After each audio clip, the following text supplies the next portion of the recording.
Hey, beautiful Sag, how are you? Mary Ellen coming to you, not from Moonrise Cottage, for your November reading. I am not at home for the next month or so, probably through December. So I'm trying to get the readings out. We're going to be a little bit on the fly this month. All the links are below. Personal readings are scheduled by sending me an email through the website. My calendar is closed because I'm really, really busy. So you have this fabulous, my guys just said, this sort of multi-layer cake of evolution going on. Last month you were finishing, many of you finishing a cycle. Some of you are still engaged, or some difficulties may have popped up because of the astrology, which is incredibly intense. I'll put some links below. So the first card that came out, actually this one, the curse. Look at that. Some of you are still dealing with something that has caused you, perhaps, or is attempting to cause you to be silenced. There's some, it looks very menacing. Somebody's bothering y'all, some of you.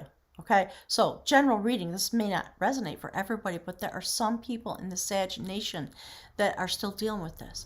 And yet, what happens? This is kind of the story of the reading. You're going to move from this to this. There's the beautiful fire energy, the beloved, the sacred heart. Perhaps you, perhaps your beloved.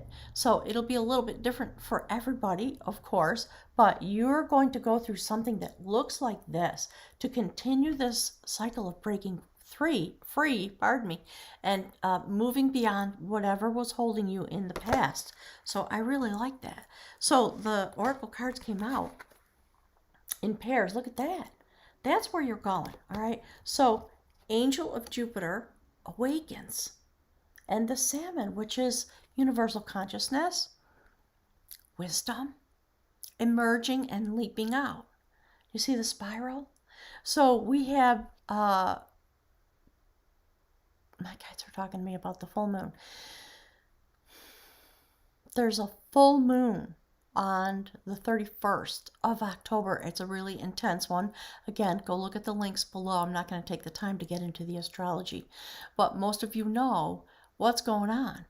So make sure you take that into consideration when you hear this reading, okay? Because there's a massive shift and change going. We all know, I'm here in the United States, definitely true. So the first card on the theme, I guess, of the reading for the Celtic wisdom, the Nine of Wands. You're tired, and some of you are being tempted to do something that might get you into some hot water as a result of this. Do not be dragged in to the energy of that. Don't do it. Do not succumb to it. You could relate that to the election if you want, very definitely. In these moments, while you finish up, you're almost done. Nine of Wands, you're tired of fighting. You just want it to be over. Remember, you are still doing battle with the beast. We are in the United States. We are. It's all across the world. It's because of all the astrology of 2020. Again, I'm not going to reframe it for you. Look at the readings from the last couple months and you'll know. My guys just said, and you'll learn. And look at the astrology. All right. We're almost there, Sag. The 9. Okay? Do not do anything that will pull you in. My guys are talking about into the sinkhole, etc. Do not succumb. The 9 of Wands in this deck, this Celtic Wisdom Tarot deck, is a story about somebody who was in an epic battle. Her will had been taken from her. She was being forced into a marriage that she didn't want. So in order to solve that problem, instead of standing in her power, which is this, she succumbed to this, and she actually created a curse, in a sense. Her lover plotted together with her to go and murder the person that she was betrothed to, being married off to against her will. It didn't go very well. And she ended up being turned into an owl and banished into the forest. You see the color of all these cards? Look, the battle's still on. So I know you're tired, some of you are real tired, and you just want that.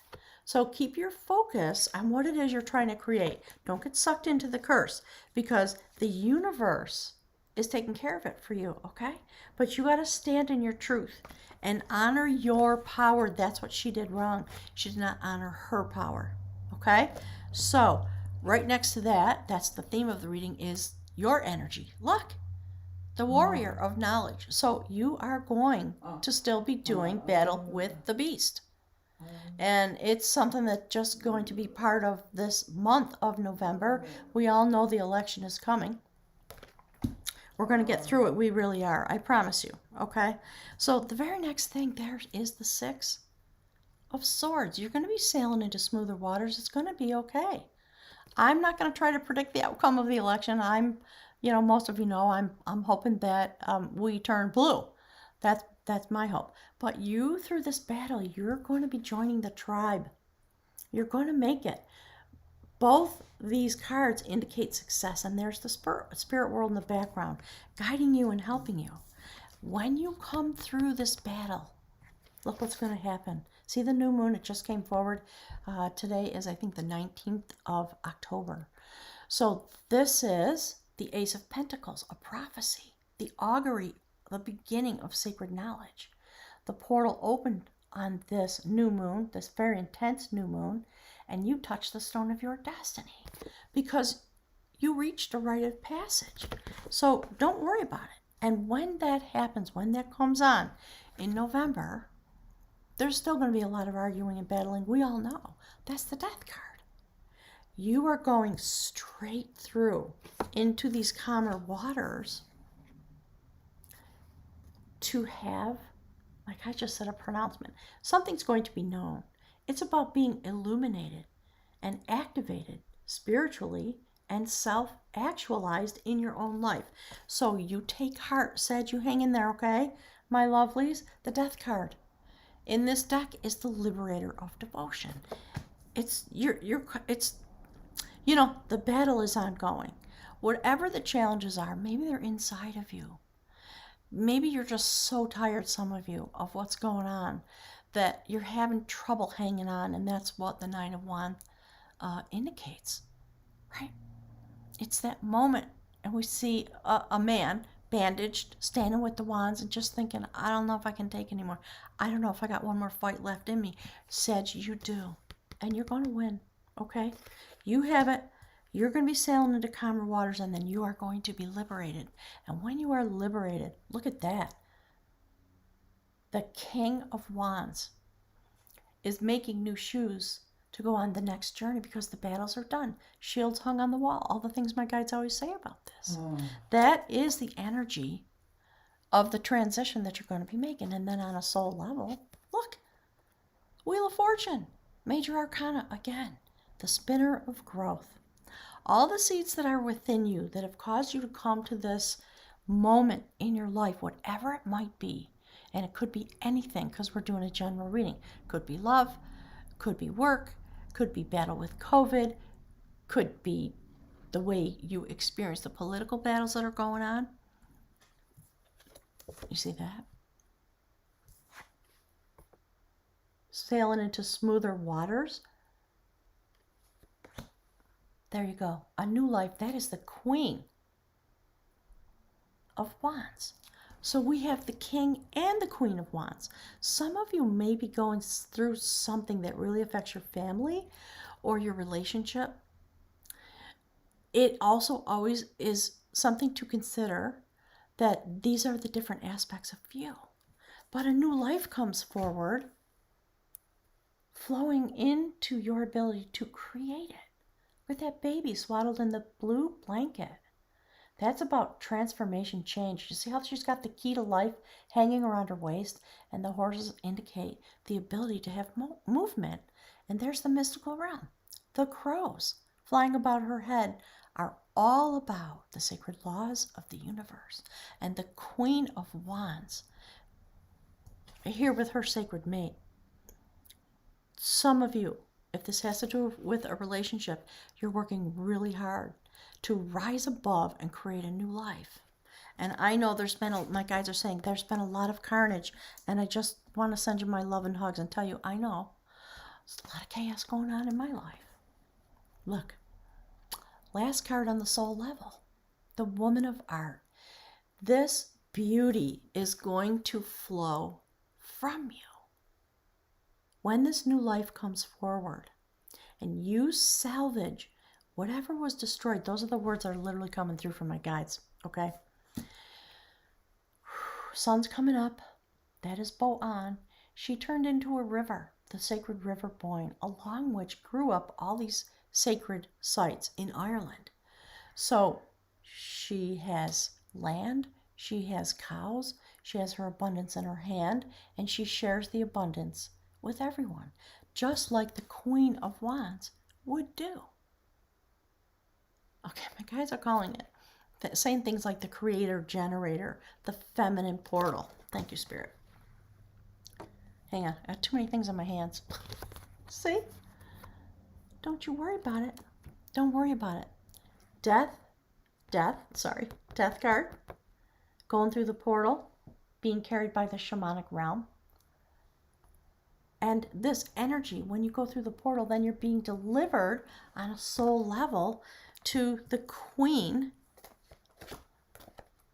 of Wands.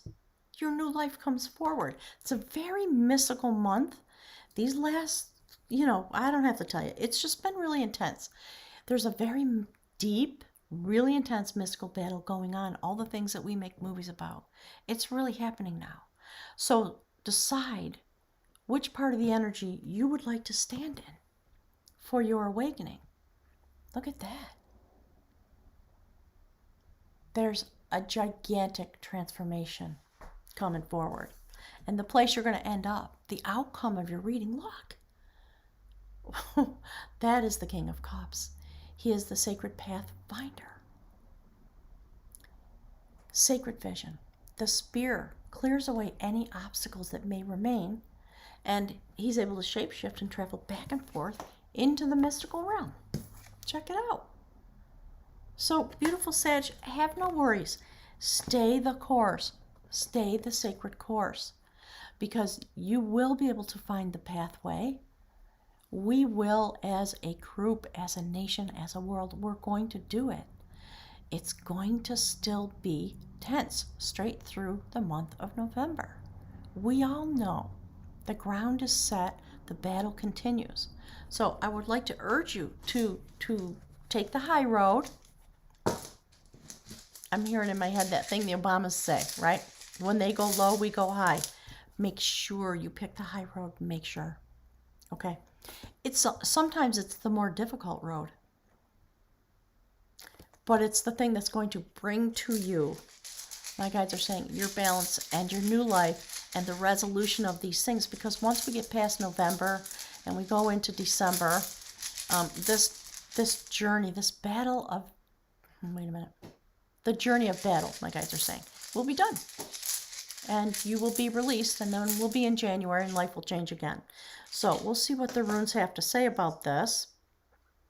Yeah, this is perfect. 2 came out. So that's the rune for constraint. We'll take a look. It's basically everything I'm talking about. The constraints that we have, the battles, the challenges, the problems, if we use them effectively in order to bring forward the goal that we're working toward, we will have success. That's basically what it's about. And then, my guy just said, separate yourself from the maddening crowd. You know that saying? That's what this is about. It's about separating yourself. And I believe because we've been doing these very intense meditations, basically what's been happening in the meditation is efforts in that direction. So I want to read this to you. This is Othela. It's about separation. It's about retreat. This is a time of separating paths. Old skins must be shed.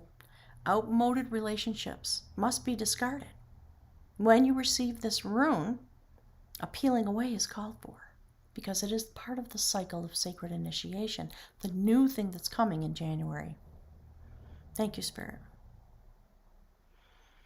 Othila is a rune of radical severance. The appropriate action here is submission and quite possibly retreat, knowing how and when to retreat and possessing the firmness of will to carry it out. That's why the Nine of Wands opens this reading. It's almost over. Of acquisition and benefits.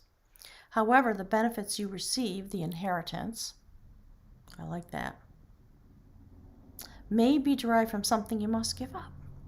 This can be particularly demanding when what you are called upon to abandon is some aspect of yourself or your cultural heritage, your behavior. For then you must look closely at what until now you have proudly claimed as your birthright. Whether it is your attachment to your position in society, to the work you do, or even to your beliefs about your own nature, the separation called for will free you to become more truly who you are. So I think in part, this message is for everybody who's walking this pathway spiritually toward this election. And it is being given to us as a representation of the battle, so to speak, that's going on spiritually. So I wish you well with that, and I'm looking forward to hearing from all of you, and I look forward to seeing you in December, Goddess willing. Thanks, everybody. I'll see you soon. Have a wonderful month. Hang in there. You're going to be fine, I promise. Thank you so much. Bye.